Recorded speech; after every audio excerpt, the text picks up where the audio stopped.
Everyone welcome back.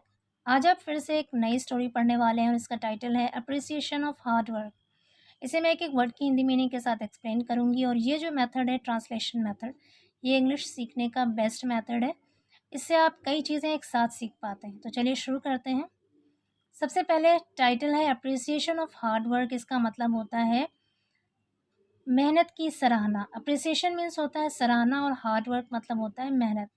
तो पूरे title का मतलब है मेहनत की सराहना या मेहनत की तारीफ। यहाँ पे एक कोटेशन दिया हुआ है और इस कोटेशन के लिखने वाले हैं जेम्स ई फॉस्ट। जेम्स ई फॉस्ट क्या लिखते हैं ये चलिए पढ़ते हैं। The depth of the love of parents for their children can not be measured. Depth means होता है गहराई, लव मीन्स प्यार, ऑफ पेरेंट्स मतलब माता पिता का, फॉर देयर चिल्ड्रन मतलब अपने बच्चों के लिए, फॉर मीन्स के लिए, can not be measured. Measure means होता है नापना और कैन नॉट बी मेजर्ड का मतलब है नापा नहीं जा सकता। यहाँ पे पैसिव वॉइस का यूज़ हुआ है। पूरे सेंटेंस का मतलब है माता पिता का प्यार अपने बच्चों के लिए माता पिता के प्यार की गहराई को नापा नहीं जा सकता। It exceeds concern for life itself. It exceeds concern, exceeds का मतलब होता है अधिक, कंसर्न का मतलब होता है चिंता, फॉर लाइफ इटसेल्फ यानी खुद के जीवन की चिंताओं से अधिक होता है। It exceeds concern for life itself मतलब खुद जीवन की चिंता से अधिक होता है। कहने का मतलब है कि माँ बाप का जो प्यार होता है बच्चों के लिए वो खुद उनके अपने जीवन से ज़्यादा होता है। चलिए स्टोरी पढ़ते हैं। One young brilliant man went to a big company for a managerial position. One young, young का मतलब है यहाँ पर नवयुवक, युवा। एक युवा, ब्रिलियंट मतलब प्रतिभाशाली या होनहार, मैन मतलब व्यक्ति, वेंट मीन्स गया, टू अ बिग कंपनी एक बड़ी कंपनी में। वेंट यहाँ पे क्या है, गो की सेकेंड फॉर्म है। और टेंस की बात करें तो इस सेंटेंस में पास्ट इंडेफिनिट टेंस का यूज़ हुआ है क्योंकि यहाँ पर वर्ब आई है और वो भी वर्ब की सेकेंड फॉर्म आई है। तो पूरे सेंटेंस का मतलब है एक युवा प्रतिभाशाली व्यक्ति एक बड़े से कंपनी में गया फॉर अ मैनेजरियल पोजीशन। किस लिए गया, फॉर मीन्स होता है के लिए, मैनेजरियल मतलब संगठन संबंधी, पोजीशन मतलब स्थिति या पोस्ट। तो किस लिए गया था, संगठन संबंधी पोस्ट के लिए गया था। The director of the company discovered from his curriculum vitae that the young man's academic achievements were excellent all the way. The director of the company discovered, discover means होता है ढूंढना या खोजना। तो यहाँ पे इसका मतलब है कंपनी के डायरेक्टर ने खोजा या कंपनी के डायरेक्टर ने पाया फ्रॉम हिज करिकुलम विटाe। करिकुलम विटाe का मतलब होता है बायोडेटा। जो जब जॉब के लिए अप्लाई करते हैं तो वहाँ पर सीवी देते हैं, इसका शॉर्ट फॉर्म होता है CV. From his curriculum vitae यानी उसके सीवी से ढूंढा या पाया दैट कि the young man's academic achievements, कि उस युवा व्यक्ति के, यहाँ पे जो अपोस्ट्रोफी एस लगा है इसका मतलब होता है काकी के, यंग मीन्स युवा, युवा व्यक्ति के, एकेडमिक मतलब शैक्षिक, अचीवमेंट्स मतलब उपलब्धियाँ, उस युवा व्यक्ति की शैक्षिक अचीवमेंट्स यानी शैक्षिक उपलब्धियाँ वर एक्सीलेंट। एक्सीलेंट का मतलब होता है बेहतरीन, बहुत अच्छा, बहुत अच्छा था। वर का मतलब है यहाँ पर था। ऑल द वे मतलब हर तरह से।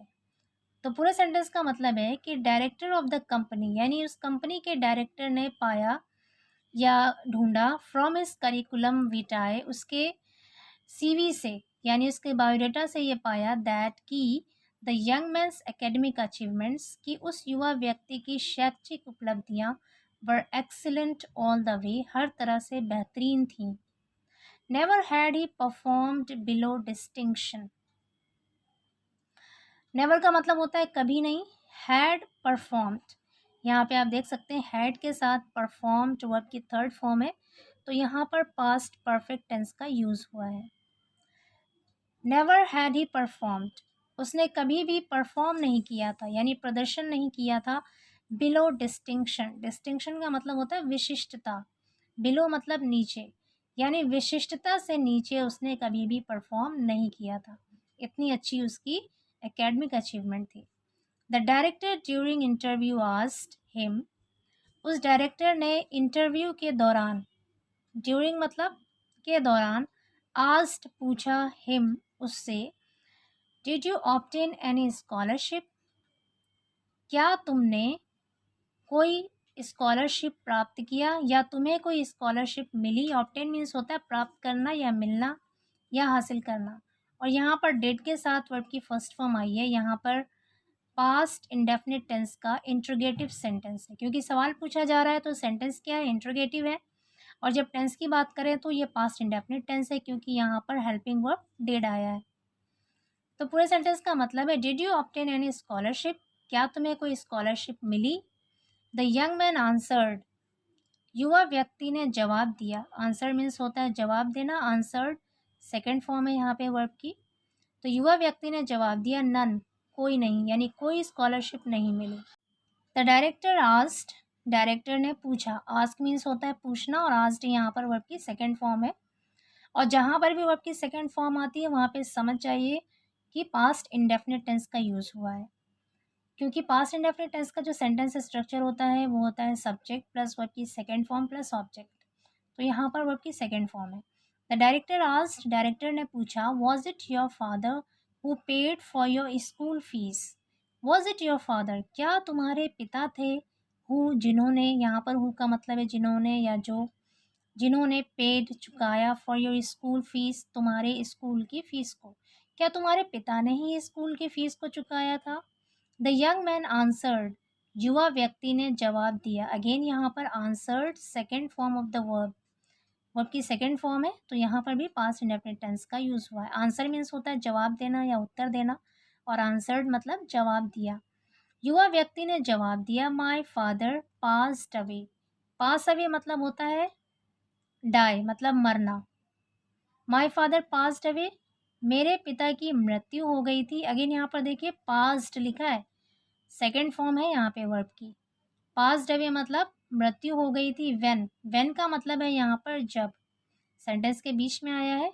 और ये जो सेंटेंस है ये इंट्रोगेटिव सेंटेंस नहीं है। अगर ये इंट्रोगेटिव सेंटेंस होता तब व्हेन का मतलब कब होता, लेकिन यहाँ पर व्हेन का मतलब है जब। व्हेन आई वॉज, मैं था, 1 ईयर ओल्ड, 1 साल का। क्या कहा उस युवा व्यक्ति ने, मेरे फादर की मृत्यु हो गई थी जब मैं 1 साल का था। It was my mother who paid for my school fees, वो मेरी माँ थी। इट वॉज माई मदर, वो मेरी माँ थी, हूँ जिन्होंने, paid for my school fees, मेरे स्कूल के फ़ीस को चुकाया।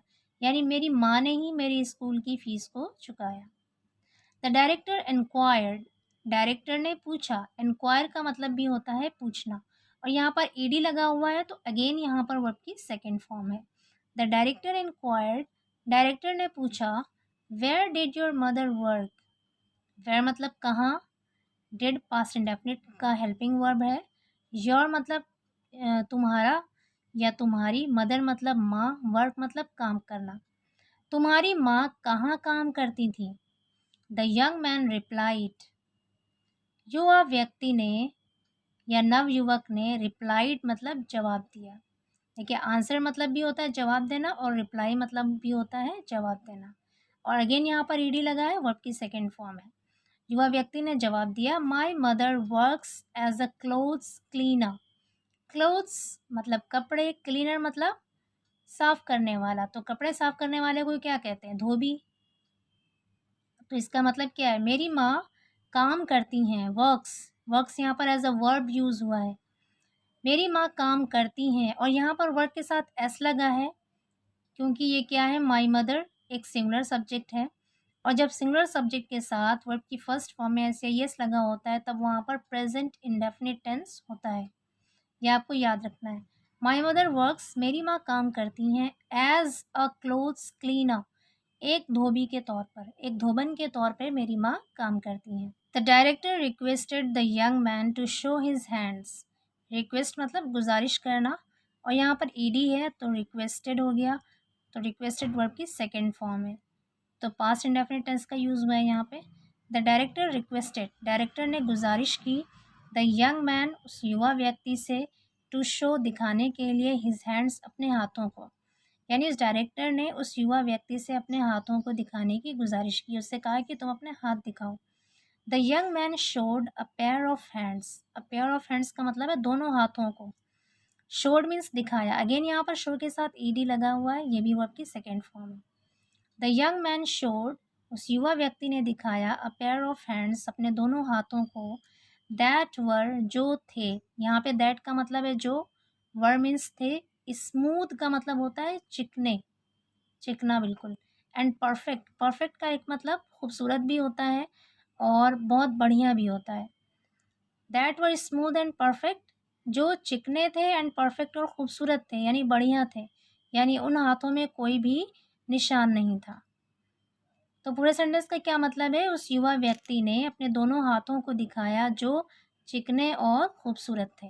The director now asked, have you ever helped your mother wash the clothes? The director now, now means अब, आस्क्ड मीन्स पूछा। डायरेक्टर ने अब पूछा, हैव यू एवर हेल्प्ड, यहाँ पर हैव के साथ हेल्प्ड आया है और ये आता है हेल्पिंग वर्ब हैव के साथ, वर्ब की थर्ड फॉर्म आती है प्रेजेंट परफेक्ट टेंस में। तो यहाँ पर प्रेजेंट परफेक्ट टेंस का यूज़ हुआ है। हैव यू एवर हेल्प्ड, क्या तुमने कभी, एवर मीन्स कभी, क्या तुमने कभी मदद की है, योर मदर, अपने माँ की, वॉश द क्लोथ्स, कपड़े धोने में, यानी तुमने क्या कभी अपने माँ के साथ कपड़े धुलवाए हैं या तुमने अपने माँ के साथ कपड़े धोने में मदद की है। द यूथ आंसर्ड, उस युवा व्यक्ति ने जवाब दिया, नेवर, कभी नहीं। My mother always wanted me to study and read more books. My mother, मेरी माँ, ऑलवेज, हमेशा, वॉन्टेड, चाहती थी, वॉन्ट मीन्स चाहना, वॉन्टेड अगेन यहाँ पर ईडी लगा है, सेकेंड फॉर्म है वर्ब की, वॉन्टेड, चाहती थी, मी, मुझसे, यानी वो चाहती थी कि मैं टू स्टडी, पढ़ाई करूं, and read more books, read मतलब होता है पढ़ना, मोर बुक्स मतलब ज़्यादा से ज़्यादा है, बुक्स मतलब किताबें, यानी मेरी माँ हमेशा चाहती थी कि मैं पढ़ाई करूं और ज़्यादा से ज़्यादा किताबें पढूं।